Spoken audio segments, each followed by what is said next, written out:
বর্তমান সরকার গণমাধ্যমের স্বাধীনতায় হস্তক্ষেপ করছে না বলে জানিয়েছেন প্রধান উপদেষ্টার প্রেস সচিব শফিকুল আলম।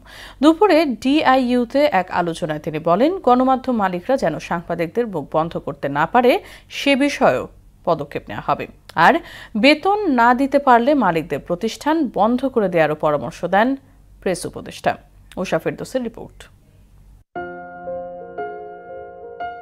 বিশ্ব মুক্ত গণমাধ্যম সূচকে 2023 সালের রিপোর্টে বাংলাদেশের অবস্থান ছিল 163। চলতি বছর সেই অবস্থান 2 ধাপ পিছিয়েছে।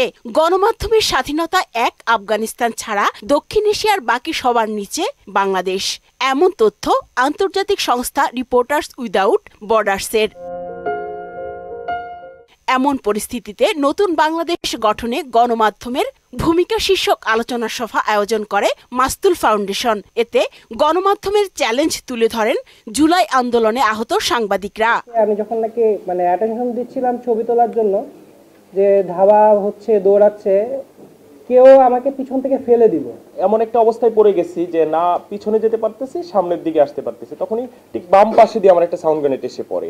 কখনো এসে কোনো ভাই বলে না, ভাই আপনার যে ভূমিকা রেখেছেন আপনাদের প্রতি অশেষ কৃতজ্ঞতা। সংবাদকর্মীরা বলেন, গণমাধ্যমের ওপর জনগণের আস্থাহীনতা দীর্ঘদিনের। গত 1.5 দশকে সাংবাদিকতার নামে রাজনৈতিক চাটুকারিতা, সুবিধাবাদী আচরণ এই পেশার মৌলিক নীতিকে বিপন্ন করেছে। শিক্ষার্থীদেরকে জঙ্গি বানানো, দুষ্কৃতী বানানো, দুষ্কৃতিকারী, এটা কিন্তু আমরাই করেছি কেউ না কেউ। পুরার আশায় আমরা কিন্তু এই কাজটা করেছি, অন্য কোনো কারণে না। বাংলাদেশের সার্বভৌমত্ব বিনষ্ট করতে পারে এমন প্রচারণার মধ্যে পড়েছি, সেই ফাইটটা গণমাধ্যমকে দিতে হবে। প্রধান উপদেষ্টার প্রেস সচিব শফিকুল আলম বলেন, বর্তমান সরকার সংবাদ মাধ্যমের স্বাধীনতায় বিশ্বাসী। আমরা স্বাধীন জার্নালিজমে বিশ্বাস করি, সর্বোচ্চ স্বাধীন। কেউ যেন আপনার জার্নালিজম দ্বারা ক্ষতিগ্রস্ত না হয়, সজ্ঞানে করবেন না, অজ্ঞানেও যেন না করেন।